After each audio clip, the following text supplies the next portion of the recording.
we stopped PPC for a while there, just even if it was about 2 or 3 weeks, just to see where this went. And that's where I really started then posting, to your point about data and what's happening in the marketplace.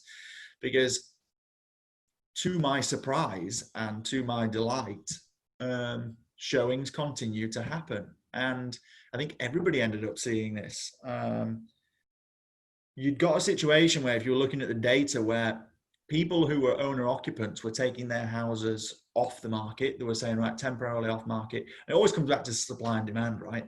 So you've got now supply declining because people are A, not listing their houses, and B, people that were listed taking their houses off the market for a while. So supply, so I looked at the MLS data and I can see that supply is going down rapidly.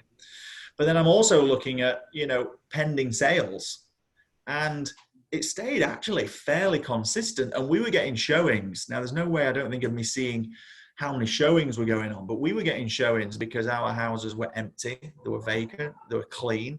We came up with, not particularly innovative, everybody did this, we did more virtual stuff, and I even did videos, like fly-throughs of the houses and all this kind of stuff, just anything to attract attention.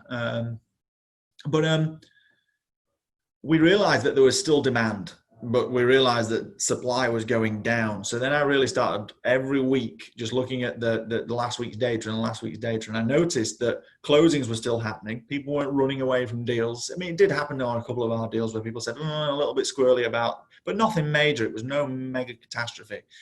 I noticed that pending sales were still happening.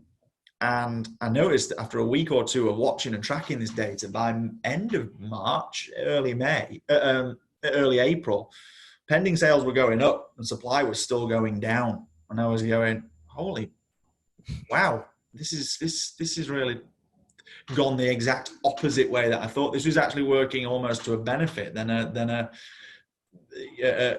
what's the word, like a disaster. I thought that financial markets were going to cease to gridlock. It didn't happen.